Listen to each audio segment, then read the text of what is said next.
Hello guys, आप सभी का स्वागत है बी आर उदय क्लासेस पे। और दोस्तों, आज की वीडियो में हम लोग करने वाले हैं केमिस्ट्री के चैप्टर 1 को, जिसका नाम है रासायनिक अभिक्रिया और समीकरण। तो इस वाले चैप्टर का आज हम लोग थ्योरी वाला पार्ट करने वाले हैं, और जैसे इसका थ्योरी खत्म हो जाएगा उसके बाद हम लोग इसका क्वेश्चन आंसर भी करेंगे। तो चलिए आज के इस वीडियो को स्टार्ट करते हैं। तो इस चैप्टर में जो सबसे पहले हमें पढ़ना है वो ये पढ़ना है कि रासायनिक अभिक्रिया किसे कहते हैं। तो रासायनिक अभिक्रिया का डेफिनेशन आप लोग कुछ इस प्रकार लिखिएगा कि जब कोई पदार्थ अकेले या अन्य पदार्थों के साथ अभिक्रिया कर अपने से भिन्न गुण वाला एक या एक से अधिक नए पदार्थों का निर्माण करता है तो इसे ही रासायनिक अभिक्रिया कहते हैं। तो इसे समझने के लिए आपको ऐसे समझना होगा कि ये इसमें कहा क्या गया है। इसमें कहा गया है कि जब कोई पदार्थ अकेले, जैसे में कोई ये रहा पदार्थ, ठीक है, ये अकेले या फिर किसी अन्य पदार्थ के साथ, तो ये मैं एक और अन्य पदार्थ बना देता हूँ और ये दोनों आपस में क्रिया करके अपने से भिन्न गुण वाला एक या एक से अधिक अन्य पदार्थ का निर्माण करता है, तो इस प्रकार की अभिक्रिया को इसी को ही हम लोग क्या कहते हैं, रासायनिक अभिक्रिया कहते हैं। यहाँ पे ये जो दो गोला है ये दोनों क्या है, तो एक पदार्थ है और ये दोनों आपस में क्रिया करके अपने से भिन्न गुण वाला एक या एक से अधिक पदार्थ बना रहा है, ठीक है।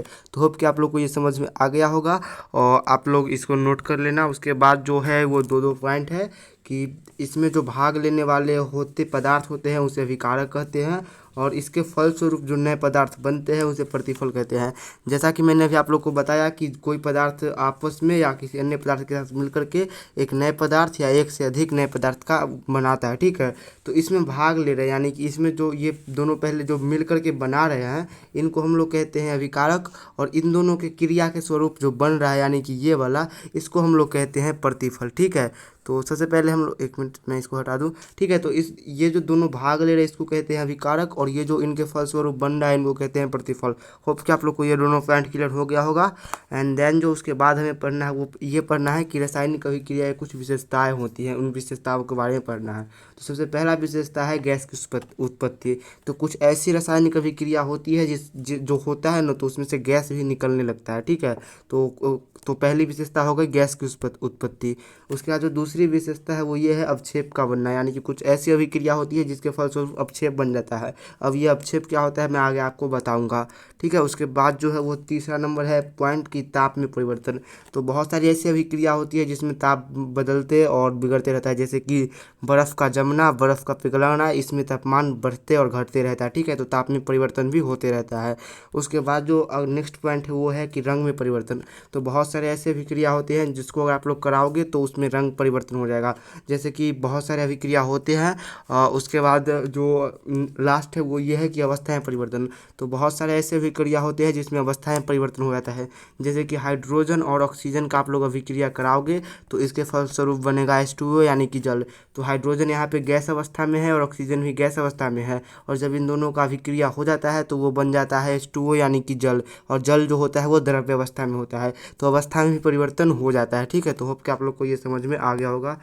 उसके बाद जो नेक्स्ट पॉइंट है वो ये है कि रासायनिक समीकरण किसे कहते हैं। तो रासायनिक अभिक्रिया में भाग लेने वाले पदार्थों का उनके संकेत एवं सूत्रों द्वारा निरूपण ही रासायनिक समीकरण कहलाता है। जैसे जैसे कि हम लोग पहले ही जान चुके हैं कि जब कोई पदार्थ अकेले अन्य पदार्थ के साथ अभिक्रिया करके कोई नए पदार्थ या उससे अलग भिन्न गुण वाले अलग पदार्थ बनाता है तो उसको हम लोग रासायनिक अभिक्रिया कहते हैं। और इस अभिक्रिया में जो जो पदार्थ शामिल होता है यानी कि भाग लेता है, उस पदार्थ को अगर हम लोग उसके संकेत और सूत्रों के द्वारा दिखा दें तो इसी को तो जो बनेगा वो ही होगा, क्या होगा, अपना रासायनिक समीकरण। जैसे कि मान लेते हैं यहाँ पर ये जो वाला पदार्थ है ये पदार्थ है हाइड्रोजन, तो ये हाइड्रोजन को हम लोग H से दिखा दिए। उसके बाद प्लस का चिन्ह है तो प्लस का चिन्ह, और ये जो पदार्थ है इस पदार्थ को हम लोग मान लेते हैं ऑक्सीजन, और उसके बाद जो ये तीर का चिन्ह है तो तीर का चिन्ह। उसके बाद इधर जो ये पदार्थ बन रहा है इस पदार्थ को हम लोग मान लेते हैं H2O यानी कि जल, ठीक है। तो ये रहा H2O, तो ये जो बन गया H2 + O2 = H2O, ठीक है। तो ये जो बना है इसी को ही हम लोग कहते हैं रासायनिक समीकरण। मतलब जो जो पदार्थ इसमें भाग ले रहा है उस पदार्थ का बस संकेत द्वारा हम लोग लिख करके दिखा दे रहे हैं, और वही रासायनिक समीकरण है, ठीक है। उसके बाद जो पॉइंट है वो ये है कि रासायनिक समीकरण दो प्रकार के होते हैं। ये ऑब्जेक्टिव में क्वेश्चन आता है कि रासायनिक समीकरण कितने प्रकार के होते हैं, तो आप लोग आंसर दो कि रासायनिक समीकरण दो प्रकार के होते हैं। एक होता है संतुलित रासायनिक समीकरण, दूसरा होता है असंतुलित रासायनिक समीकरण। तो अभी हम लोग इन दोनों के डेफिनेशन को भी देख लेते हैं कि असंतुलित रासायनिक समीकरण किसे कहते हैं और संतुलित रासायनिक समीकरण किसे कहते हैं। तो सबसे पहले संतुलित रासायनिक समीकरण है, तो इसमें आप लोग को ये लिखना है कि वैसा रासायनिक समीकरण जिसमें भाग लेने वाले पदार्थों के परमाणुओं की संख्या तीर चिन्ह के दोनों ओर समान रहे, उसे हम लोग क्या कहते हैं, तो उसे हम लोग संतुलित रासायनिक समीकरण कहते हैं। उसके बाद असंतुलित वाला में आप लोगों को ये लिखना है कि वैसा रासायनिक समीकरण जिसमें भाग लेने वाले पदार्थों के परमाणुओं की संख्या तीर चिन्ह के दोनों ओर समान न हो, यानी कि असमान हो, तो उसे हम लोग असंतुलित रासायनिक समीकरण कहते हैं। ठीक है, तो होप कि आप लोग ये दोनों भी लिख लिए होंगे।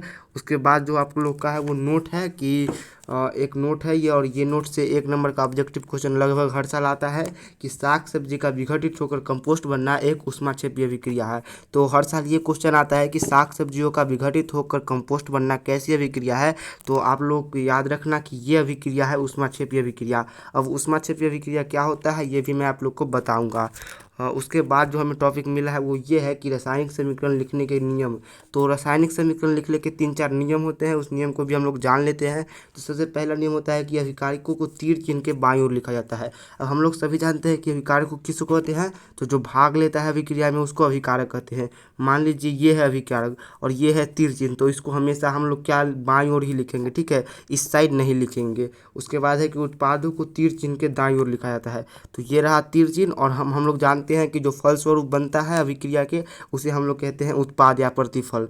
तो उत्पाद को हमेशा इस साइड यानी कि राइट साइड लिखा जाता है, और प्रतिफल और क्या बोलते हैं इसको अभिकारक को हमेशा बाईं ओर लिखा जाता है। ठीक है, ये 2 नियम है। और तीसरा नियम है कि अभिकारक और उत्पादों के बीच तीर चिन्ह दिया जाता है। तो ये रहा उत्पाद और ये रहा अभिकारक, और इन दोनों के बीच ये रहा तीर चिन्ह। तो ये नियम भी हमने समझ लिया कि इन दोनों के बीच तीर चिन्ह दिया जाता है। उसका 4 नंबर क्वेश्चन है कि उत्पादक या अभिकारक एक से अधिक हो तो उनके बीच धन चिन्ह दिया जाता है। जैसे कि हमने ये रहा एक अभिकारक, ठीक है, और ये एक और अभिकारक, तो इन दोनों ये एक से अधिक है इसलिए इनके बीच में धन चिन्ह दिया जाता है।